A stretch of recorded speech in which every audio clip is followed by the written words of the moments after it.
Oi pessoal, boa noite. Tô fazendo esse vídeo porque eu queria compartilhar a palavra que Deus colocou no meu coração, né? Compartilhar com um grupo. Uma palavra que o Senhor tinha colocado no meu coração para levar no dia 25, mas por conta da situação, né? Coronavírus. Não tinha. Então, tá junto. Ele vai ajudar a levar a palavra, tá? Amém? Dá um oi. Oi.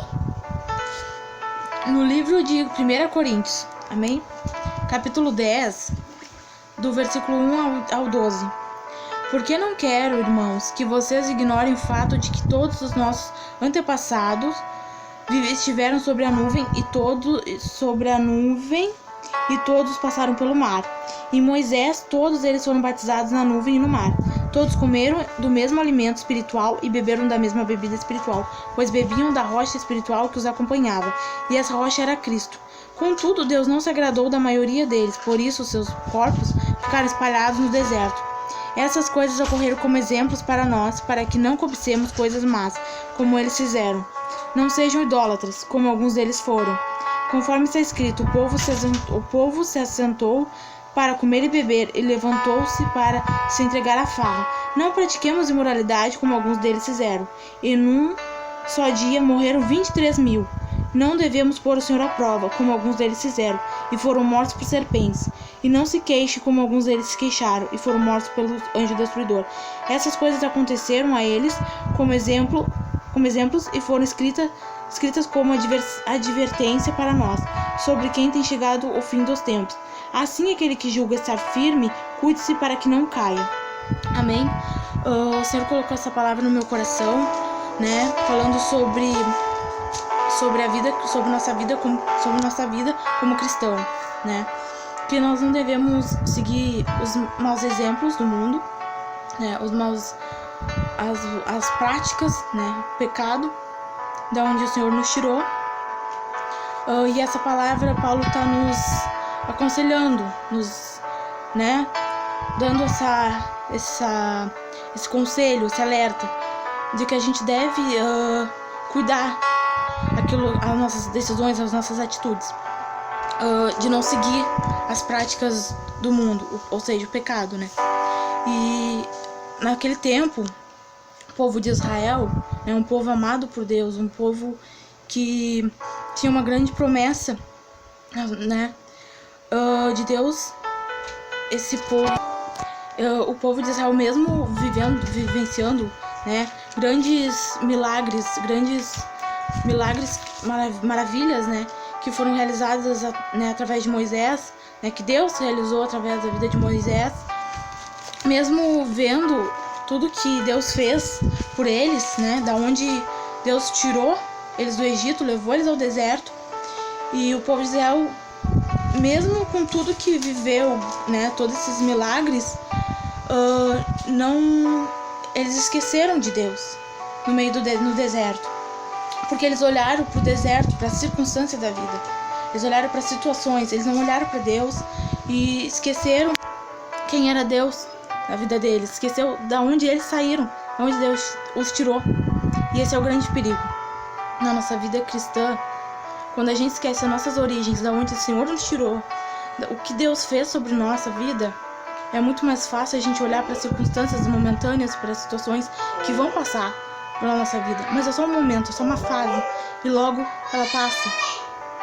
Só que as promessas de Deus para nós conquistar não é simplesmente do nosso jeito, é do jeito de Deus. Com Deus não existe plano B, não existe atalho. Não tem como nós optarmos por um atalho, por um caminho mais curto. Não existe esse caminho mais curto. O caminho de Deus tem um processo, existe um processo. E provavelmente, é certo que todos nós passamos pelo deserto. Para alcançar a promessa, Deus nos tira do Egito e nos leva ao deserto. Porque durante a nossa vida cristã, existe uma caminhada, existe um processo para passar, né? É onde a gente pega a história de José como exemplo, né? Ele tinha uma promessa de ser rei, né? Mas ele não simplesmente foi escolhido para ser rei e pronto, e foi colocado. Não, Ele passou por tantas coisas antes, ele passou por traição, ele passou por prisão. Então, isso fica de lição para nossa vida. Não tem como evitar o processo, não tem como evitar o deserto. Certamente todos nós vamos passar pelo deserto ou estamos passando pelo deserto. Inclusive nesses momentos difíceis também que nosso país, que vários lugares do mundo estão passando, né? A gente precisa confiar no Senhor e entregar tudo. Mas olhar para Ele e não para essa circunstância, não para o deserto da vida. A palavra, né, do Senhor nos diz que, né, o povo se esqueceu de Deus, abandonou, né? Eles criaram outros deuses, eles procuraram em outros deuses, se queixaram, murmuraram. Fizeram tudo aquilo que Deus desaprova, tudo aquilo que Deus ordenou que eles não fizessem, eles praticaram. E Paulo aqui está nos aconselhando, né? Paulo também é uma grande referência de alguém que foi perseguidor da igreja, que não conhecia Cristo, não tinha nenhuma vida com Jesus. E aí ele passa a ter um encontro com Deus e se torna perseguido. E ele é uma grande referência para nós, cristãos, né? Quantas pessoas talvez hoje tenham morrido no meio do deserto, assim como muitos, né, do povo de Israel morreram no deserto. E quando eu digo em morte, eu não digo em morte apenas física, eu digo morte espiritual, a morte, né, do espírito, a morte da alma, aquela morte que nós estamos vivos, nós existimos, nós respiramos, mas estamos mortos, nós não vivemos, nós apenas existimos. E, queridos, muitas pessoas se afastaram, talvez muitos desistiram, né? Para conquistar a promessa que Deus tem para nossa vida, depende de como vamos lidar com o deserto da nossa vida. Não tem como sair do deserto sem Deus, porque provavelmente lá na frente outras coisas vão acontecer. Então não tem como jogar tudo embaixo de um tapete, esconder todos os problemas, as lutas, todas as dificuldades, simplesmente deixar ali embaixo do tapete, simplesmente guardar ali e deixar empoeirando. Não tem como. O deserto é um processo, faz parte do processo de Deus, porque é um lugar onde a gente é formada a nossa identidade, é onde nós realmente somos provados quem somos e quem temos do nosso lado, tá? Geralmente no deserto é eu e Deus, é você e Deus, né? Mas quantas pessoas morreram por causa que olharam apenas pelas circunstâncias, apenas, né, pelas dificuldades da vida. Talvez hoje, na vida de cada um de vocês, esteja passando por momentos de deserto, de dificuldade, né? Seja um desemprego, seja, não sei, a situação que está passando, mas, né, ainda mais nessa situação que nós no Brasil estamos enfrentando, assim como em vários lugares do mundo, a gente precisa estar na presença de Deus. Não dá para ficar longe. E entender, né, que quando a gente buscar a presença de Deus, para que no momento do deserto a gente não faça como o povo de Israel fez. A gente não seja como os idólatras, a gente não seja aqueles murmuradores, né, que se queixaram de Deus, aqueles que procuraram, né, nas práticas imorais, mas que a gente venha procurar com sabedoria e entendimento, né, na presença de Deus. E antes de terminar, eu queria compartilhar também uma frase que me chamou a atenção, um livro que eu tô lendo durante esse tempo. É um devocional, né, provavelmente vocês conheçam. É 40 dias com ele no deserto, do pastor Luiz Hermínio. E tem uma frase que me chamou a atenção que diz assim,